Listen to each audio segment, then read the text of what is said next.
most people in the modern setup, let me not say most, but just bringing it to our vicinity, I don't think I'm in an environment where anyone is poking and prodding, but I feel like purity culture has now turned into a different form of shaming. Chido mentioned before that it's not really engaging in sex, but it's like a certain kind of empowered woman that is just ostracized by society.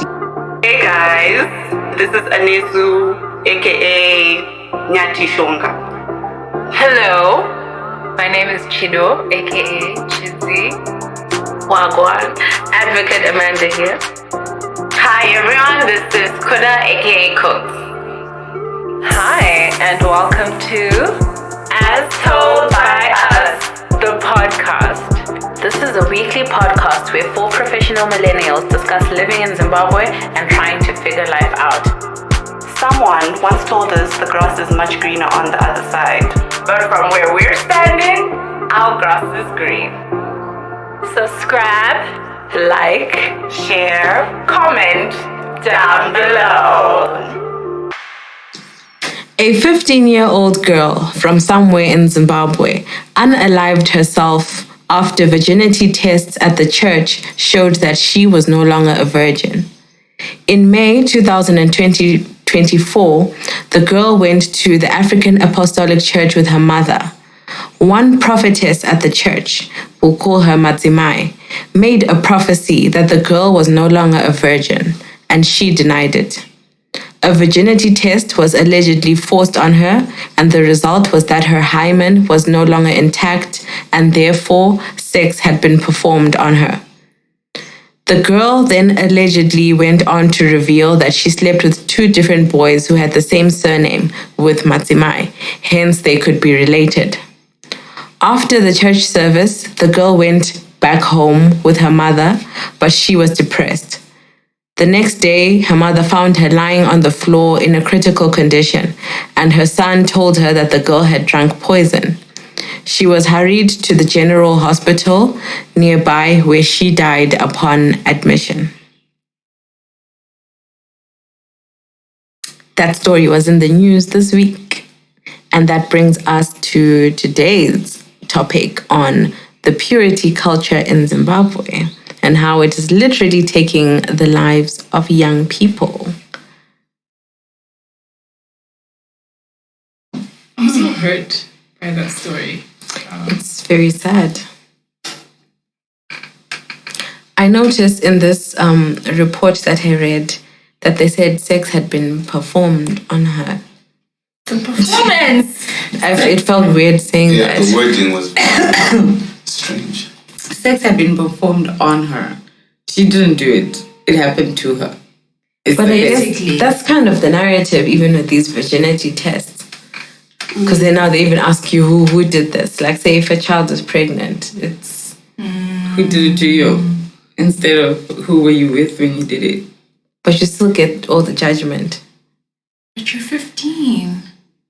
So people are assuming that you had no agency in the performance of the sex. Also, if they have the same surname as Madzimai, is the point that she had relations with Madzimai's relatives, which is why Madzimai could be able to tell that she was no longer a virgin?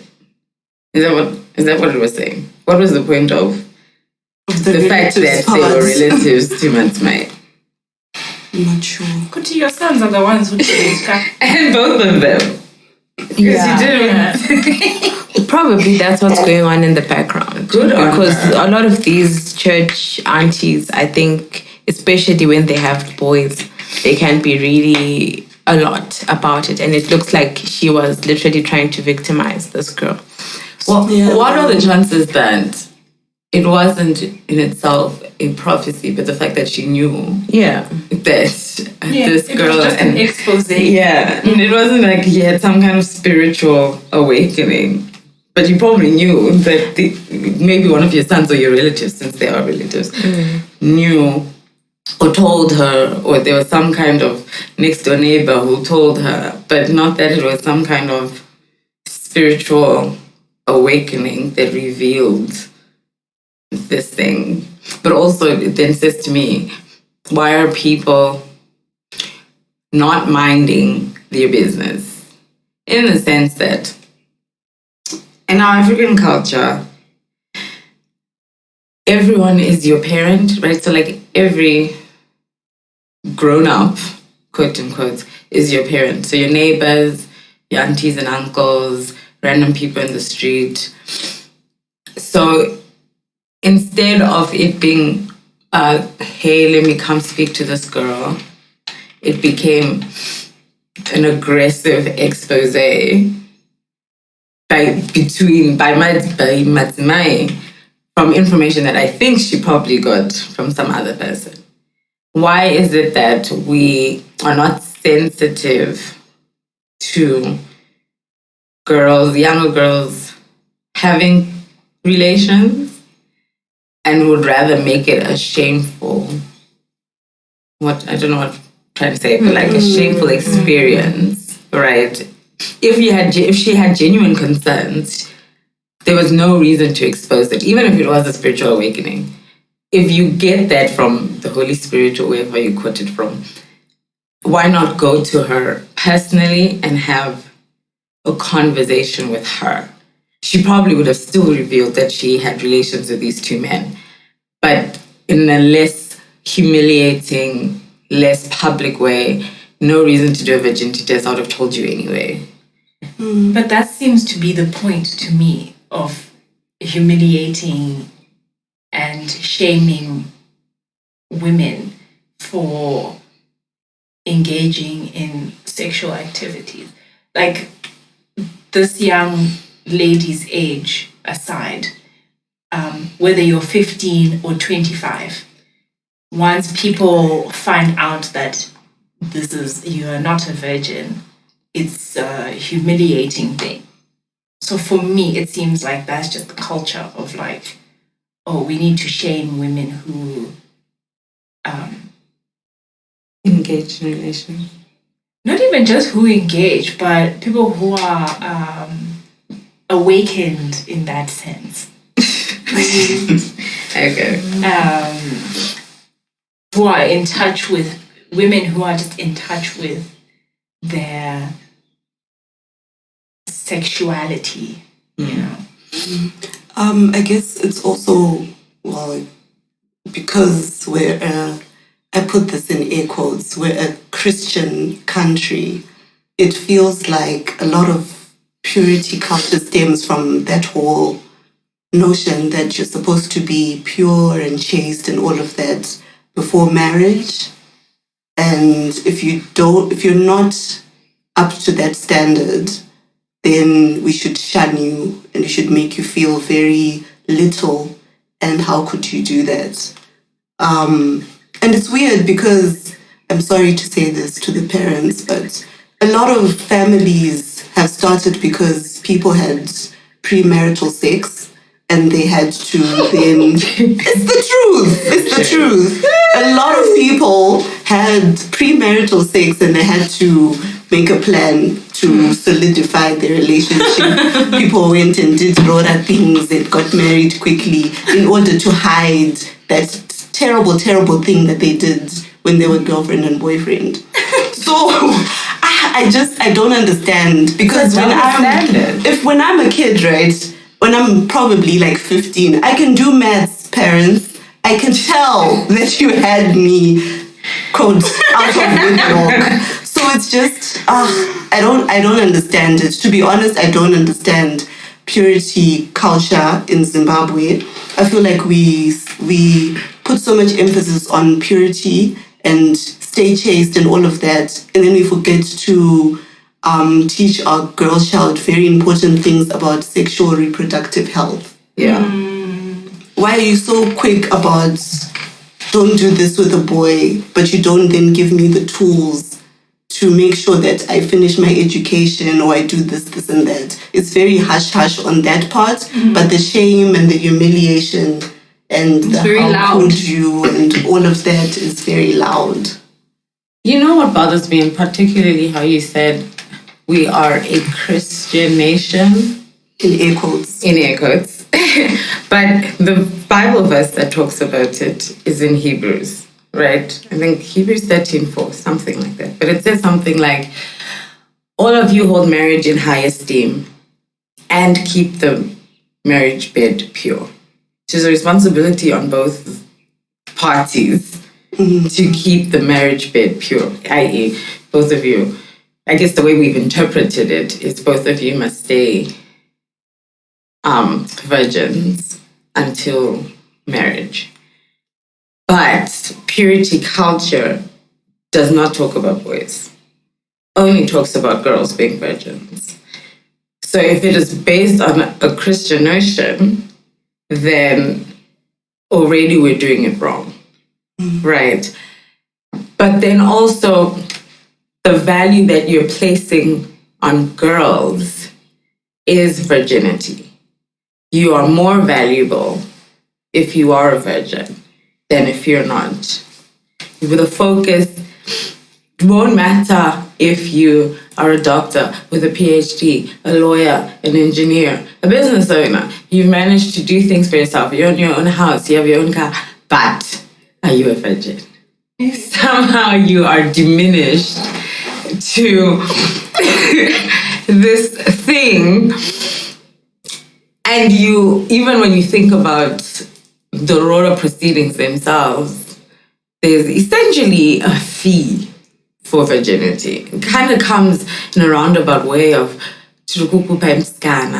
you know, like we're giving you an untouched person, right? And that in itself makes you more valuable than if you are your own person. And I think why then it becomes a shameful thing is that you are, as a woman, taking away, or in fact giving embarrassment to your family. So when now a man comes to Aurora and you are not a virgin, there's essentially a discounted price because you know, especially if you have children already, all of that means because you've already done the sex, you are less valuable. So now you're embarrassing your own family, and that's why it's shameful. And now we're going to shame you publicly. But I don't understand why. Reducing your by reducing your roller. Because so what if your doctor has 5 cars and 5 houses? You're not a virgin, so you're really not of value. And if you, I feel like a lot of our sex talks with the parents has been just don't do it, without the education that Anesu was talking about. I think when it comes to even the concept of testing someone's virginity, we skip over the fact that that's not even something that's scientifically proven to be completely accurate. You can break your hymen in different ways. Some people even are born without hymens. And I was just like reading about it. It actually gets a lot more crazy in different cultures, these virginity tests. They say in the Southern African region, some girls undergo physical examination by strangers who poke into their sexual organs. Some areas look at the tautness of the breasts and the tightness of her muscles behind her knees, apparently because they believe virginity gives you some of these like supernatural powers when you're a sexually pure woman. Virgins were credited with performing miraculous tasks such as taming wild animals, calming stinging swarms, or holding water in a sieve. And then, interestingly, in India, their virginity test, a woman is expected to hold her breath underwater while someone walks 100 steps, and then there's a test by fire in which a bride walks with a red-hot iron in hand with only a plate made out of leaves and dough shielding her hands from the heat. So That's wild. a virgin is supposed to have some form of power. Superpowers. And taking it back to Zimbabwe, this particular church that we're speaking about still really strongly believes in the practice of virginity testing. And they say that they start testing girls from the age of 10 going upwards. And then they're like, their justification is that it's a benefit to everybody because more of our children are getting married because of the virginity tests. And then when you're getting married in that church, you almost have a guarantee that you're marrying a virgin. So my thing though is that if a stranger is coming in to perform this test, is that not a violation? Because for me, as the person who is on the receiving end of this test, You've been what are you violated. doing? And like, are your hands clean? What I mean, are you using gloves? Using Like how? yeast infection. What is the examination of it? Is he inserting something? What if he also breaks the hymen while inserting whatever he's inserting to test if the hymen is still intact? What if you get a yeast infection after this rando has come through with his dirty fingernails? A UTI, so much can go wrong. And the thing is, now there's so much shame around your sexual organs and all that. You probably won't be able to do anything about it. Because now if you go and say, I've got a yeast infection, they'll say you've been having sex. Yeah. Exactly. After a test. But then also, you know what I was thinking? That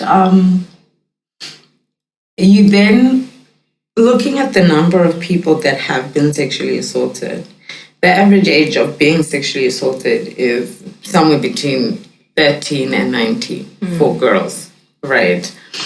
Some, obviously, we know babies can be assaulted, people in primary school can be assaulted. But also we know that the rate of reporting is very low. So I have been sexually assaulted. Now they're performing a virginity test on me. You're not going to find the hymen. And now I'm shamed twice. Right? So I don't also think that there's sensitivity to that aspect because a lot more girls have been assaulted rather than voluntarily engaged in the activity of the sex. so already for me is a problem. And again, when I'm saying people either should mind their business or have a private talk with someone, let it, so that you're creating a conducive environment to be able to talk about it. So then you find out that I have been sexually assaulted by my brother for 5 years. I've been sexually assaulted by my uncle for 12 years, But if you're already going to start from a position of shaming, I'm not ever going to tell you. And then you find girls unaliving themselves because of the shame. And they're young, you know what I mean? Like when you're 13, 14, 15, you're not thinking straight, So obviously unaliving yourself is a viable option. Instead of it being, go seek therapy, go find, speak to somebody. The most viable option, the less embarrassing option is unaliving yourself. Yeah, and I think because the shame is coming from, that's basically a community. Like that's where you go. And it's for them, it's not just a Sunday. It's literally a community. And to think that everyone who you've known as aunties and whatever shunned you that one day that they did a virginity test on you. And when you went home, your mother was beside herself because she couldn't bear it, that you had done this thing. I feel like it's so isolating. I don't know. I think unaliving was literally her only option because she now had to go to church every other whatever with that shame, and she would be an example to all the kids from the ages of 10. Don't be like so and so because she has done this, this, and this, or be ostracized and be told don't come to church.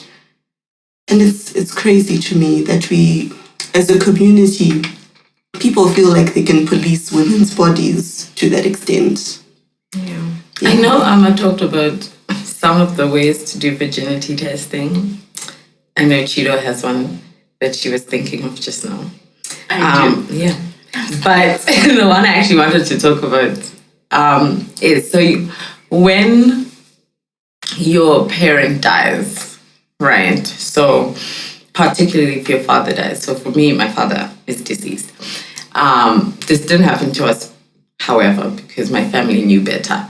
But when your parent dies, they take an article of clothing from, so your father dies, they take an article of your mother's maybe top or the kids' tops, hang them on a tree. They have to keep them up for a year. Essentially, the thought process is, if you have relations within the year, the clothing will tear, right? So you get like holes or something. But what if they had taken a shirt that was from I don't think. Well, you have to get like a clean top. Like right now, you're wearing either a clean top, a clean dress, or whatever. So after a year, say your father died, your dad's relatives come back, they take down the clothing, inspect the clothing. Those that have holes, depending on whose one it is then again shamed because you've had relations. You're supposed to be in a grieving period for this year and you're out here having the sex. So that in itself is a problem. And like I said, my family knew better than to do that. But that is one of the ways that it's also not just, particularly not like virginity test per se, purity test per se, but the fact is one way of testing whether people are engaging during a year that you're supposed to be grieving, and particularly if it's the dad that dies, the emphasis more on the mom than obviously the kids, but to ensure that the mom has not been having relations within the year of grieving. Okay, I have a few questions.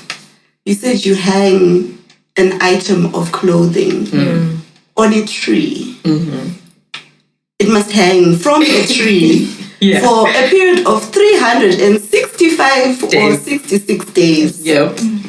Against the weather and the birds. So much could go wrong. Okay, all right. But somehow, if you were pure, the same way, if you were pure, what was it that you said, Amanda, that virginity gives you superpowers, miracles? The power of your purity will preserve the clothing against elements and whatever. Wow. But I mean, they also had chastity belts back in the day with the Europeans.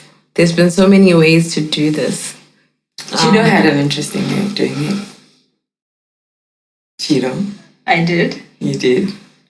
Oh yeah, so we were talking about this before we started recording, that in Zim, well, I don't know if this applies to everybody, Shona particularly, I'll say the Shona culture, where like you get married and on your first night with your husband, they put like a white sheet, right? And then the tetes or whatever will come and like inspect the sheet to see Blood. if the sheet is still the same or if there has been some alterations. There's been some hymen breaking. Yeah. Even that's crazy. Because again, if I was born without one, You won't bleed. it won't bleed. But Or if it broke due to some other reason, I still won't bleed. But also, what's the point after the marriage? Because that's literally just a shame thing. That's literally just to say, oh, well, you're already married, you guys have had your first night, but then now we just have something to hold over your head. Why? Is it going to end the marriage? No, but it is to hold something over your head. Yeah. Right? Like, because I think once they see a bloody sheet, they will give you money or something. Shit. Bloody sheet.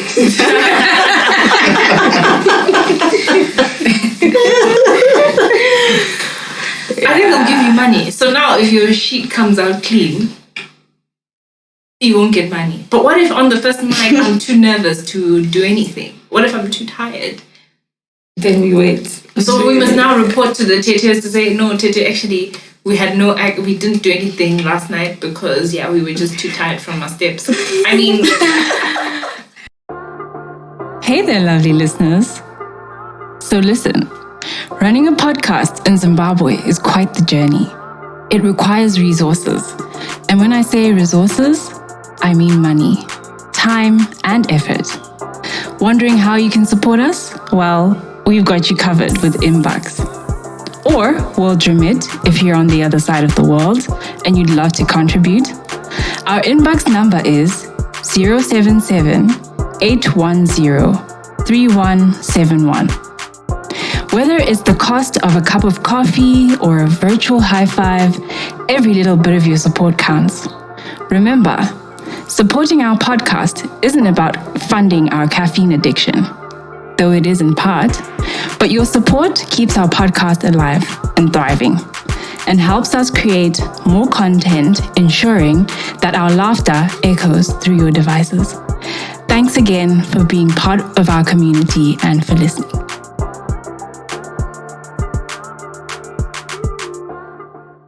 And Charlotte, that's actually chances of you not engaging on your wedding, especially if it's a wedding night, are very high. Most people don't actually because they're so exhausted. All they do is sleep. So it's a very difficult conversation. But I guess you kind of have to try. Like do it 1-2 pumps and then and then go to bed. Just like give them something. Just do it quickly. Okay, my other question is... Don't do it in the shower. For example, because... Because you say like after your wedding then you go shower. I don't know what you're talking about, bruh. I'm too young for this chat. But anyway, my question was now, for example, if a woman who is like late 30s gets married, does that still apply? Yeah. You must be pure. You must be pure until. So even like women who are like, I'll say like late 30s into their 40s, they haven't been married, and families will really expect, like they'll actually put that white sheet on their marriage bed and say, we're expecting something from a 40-year-old. We're expecting output. Well, the thinking is the same. However, if you think about just culturally and how much Rora tends to go for, right? Chances are in your 40s, everybody's just kind of ready for you to go. Right. So already your Rora price. That's right. Your Rora amount is not as much as if you were 20 or 25. Right? Oh, because now you're virgin. Exactly. It's 18 or... So already you're giving people at a discount. They're not expecting very much This is for so you. dark. So, okay, I'm just thinking, right? For most people in the modern setup, let me not say most, but just bringing it to our vicinity, I don't think I'm in an environment where anyone is poking and prodding. But I feel like purity culture has now turned into a different form of shaming. Chido mentioned before that it's not really engaging in sex, but it's like a certain kind of empowered woman that is just ostracized by society. Nowadays, they call it a slay queen or whatever it is, a baddie. And all those things very quickly become a negative connotation for women. And then if you are a certain kind of woman, if you're a slay queen, in quotation marks, already when it comes to your value, in quotation marks, when it comes to marriage and this and that, that's something that's frowned upon. So basically this is just a never-ending battle where we're just graduating into different forms. You know what I think the problem actually is that I don't think there is a problem in staying or wanting your daughter to be a virgin when they get married. I think the shaming obviously is a problem if they're not. But I think there is some kind of value to whatever Auntie's point, being that we now on social media and wherever, we now talk a lot about soul ties, right? You've engaged in relations with multiple people. Now you have all these soul ties that are linking you to all of those people that, if you're Christian, tends to be, I don't want to say like demonic or unclean spirits, but the whole point of it is that it's a sharing of spirits, right? So once you finished engaging with one person, you take on some of your spirits, right? Obviously they take yours, and then you go to the next person. You're collecting spirits, right? Which bodies. Exactly. You're collecting bodies, which could somehow, somewhere along the line, have a negative impact on you. I don't know how, but I do understand on that point that there is a sharing of spirits that you might just want to keep yourself from. Like avoid. Right? Just avoid in general. So I think scaring me into not having the sex is not equipping me. Like Anessa said, you'd rather sit there and have me, give me a conversation that enlightens me on what you actually mean and why you're saying the things that you're saying. I think we're too advanced now to say I'm not doing it because mom said so. I think mom actually has to sit down and have a conversation and explain it to me, because it is a real thing. Soul ties are a real thing, but explain it to me nicely. And then you get issues of, I know as women, we want to be empowered and, I can have sex with whoever I want to, but biologically, scientifically, casual sex for women does not work because of the hormones, right? For us, when we engage in sexual activity, the hormones that are released are bonding hormones.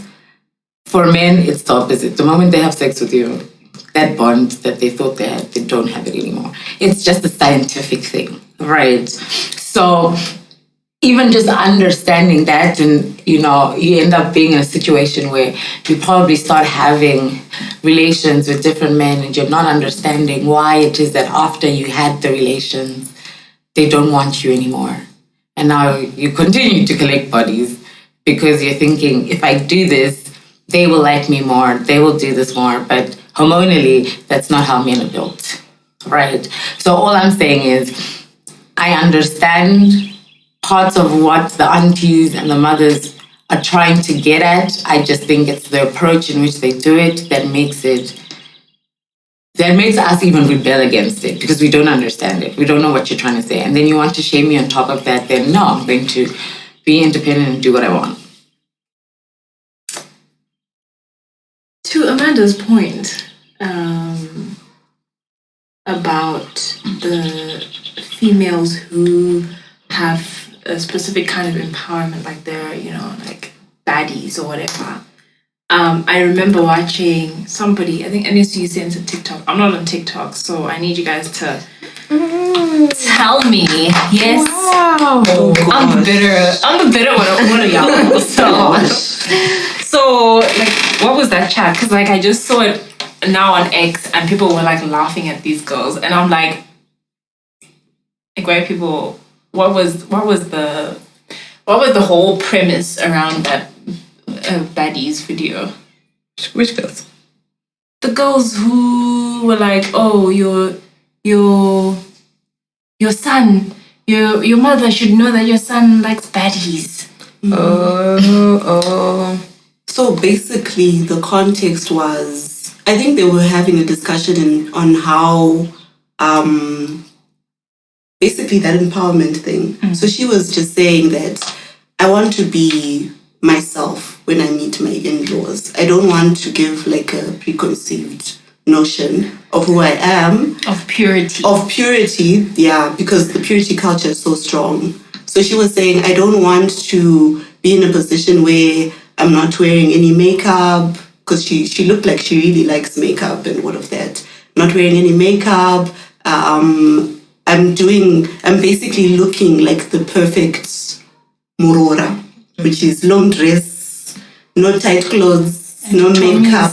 Tommy's ready for work, ready to be a Murora and a duke. She was saying, I feel like as I'm a 2K, we should move away from that and just be honest with the in-laws. Guys, I've got piercings, I like makeup, I like dressing a certain type of way, I have my tattoos and all of that. And she was saying I would even do it in a respectful manner. Well, if I know your mom doesn't like tattoos, I'll wear a long shirt or whatever. But I'm not going to dumb myself down when I'm meeting the parents.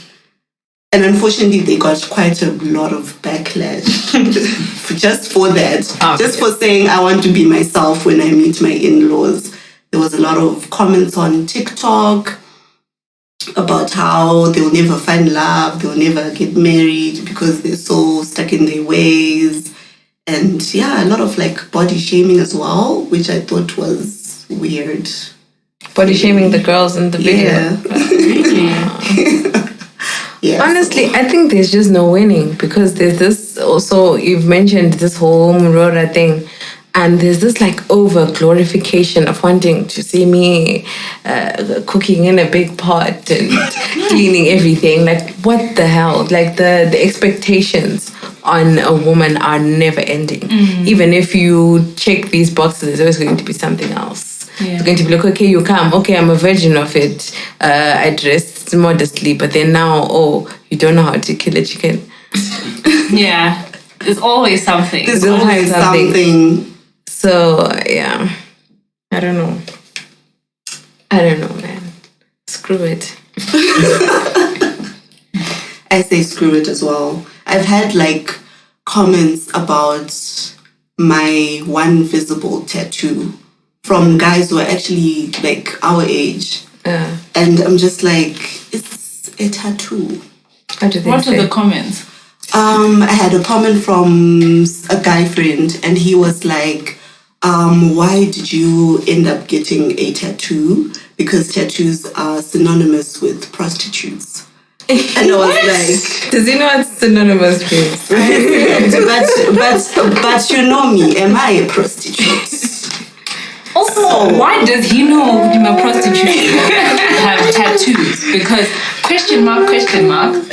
I guess it's just the media, like women of a certain whatever apparently get certain things.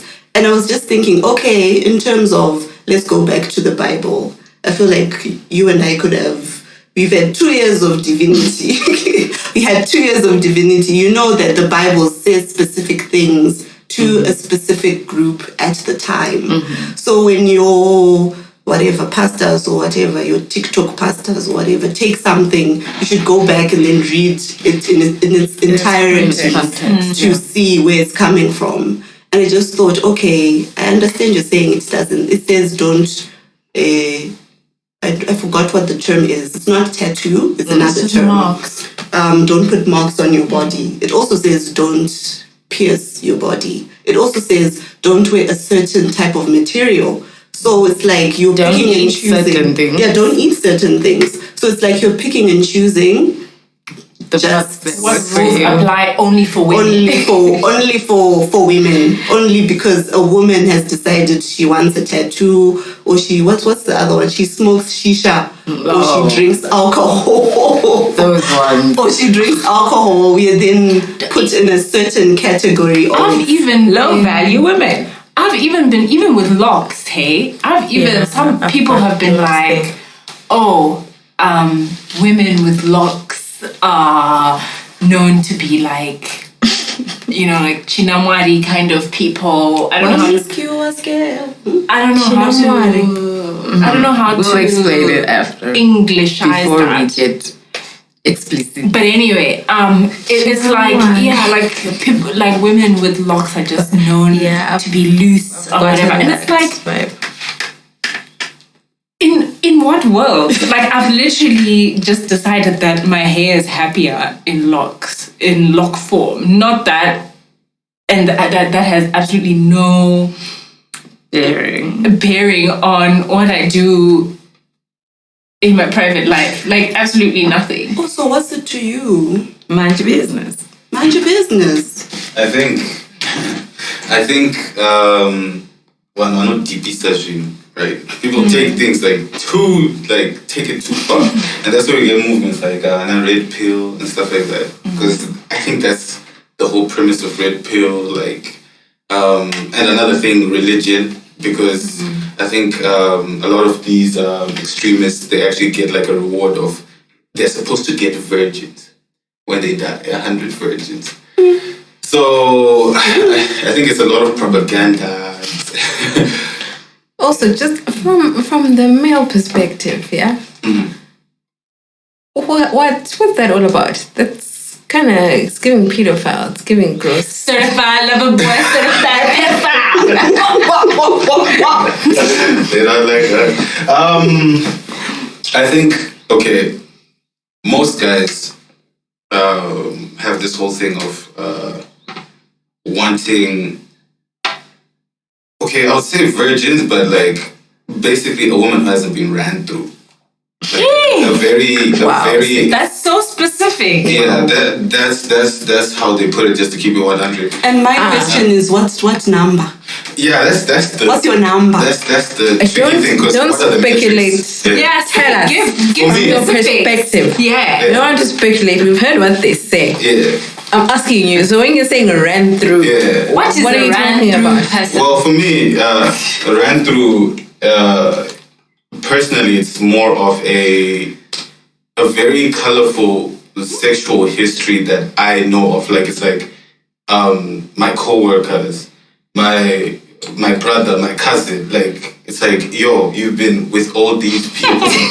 And like all of it. And the thing is, it's not really a problem, because for me, it's more of a contextual thing.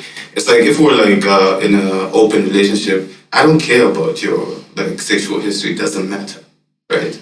But if it's like a thing, it's like a trend and it's like a personality trait where it's like, I'm actually this liberated person and we're trying to get into a monogamous situation, it's like we're wasting time. I have Why? 2 questions. Yeah. First question, is it that because you're afraid to compete? So, if I've had relations with other people that you either you know or don't know, right? Are you thinking that she's probably had a really good time with so-and-so, so I don't measure up? Is that part of it? Because I'm not understanding. Because if men can also run through 520 girls, I have the same thought process. You know, you say, oh, my ex used to do this, that, you don't do it, all of these things. We're all comparing each other, right, to past experiences. So it's then the fact that because you don't want to be compared, you'd rather than go with the person with least experience? For me personally, it doesn't really matter. Like, it's not really a comparison thing. It's more of I just don't find it attractive. Like, it's not something that is a compelling thing. Like, that, okay, my friend's been with you, this person's been with you, this person's been with you, and I know all these people. Like, I wouldn't be in that situation, pretty much, personally. So you're looking for a virgin? No, it doesn't have to be a virgin at all. Okay, so you're looking for someone who's been with people that you don't know. Yeah, it's okay. So is it the novelty of being the first? Or being the only in your imagination? I think it's just like, imagine if a guy is hitting on you and he starts talking about all his sexual conquests, like on the first Yeah, but these girls are not talking about their conquest. That's what I'm saying. You're basing this on what the streets are saying about this girl, right? And also, there's another issue that we haven't talked about. To say that half the time, the reputation of these girls is based on rumors and gossip. Right. And it's usually because it's a girl who has a certain amount of freedom or liberation with herself, to the extent that people will go as far as lying to say that, oh, this person has been around, or it's like people who have tried to be with this person and have failed, but then they'll go out to the boys because it's this thing of a conquest.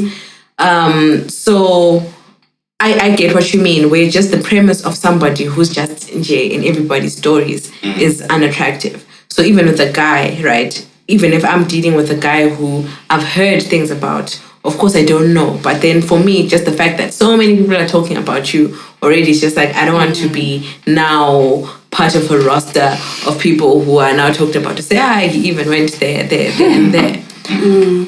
So like, you still didn't answer the question. Okay. So you're looking for a virgin. No. It's not about it. But you see, here's my other thing. You're okay with going... So boys that have managed to... Say, Auntie, we are 4, right? I'm just giving you an example. These guys, it's an example. There's the 4 of us here. There's 1 6. Okay? 6 will find pride in smashing all 4. Right? It's a lot. However, I could have smashed 4 of 6's friends. There's a problem. No problem. No, that's a great example, because especially if it's in a group, it's still, I don't know if you would like to know that I've smashed all 4. No, but you can go tell your boys that, guess what?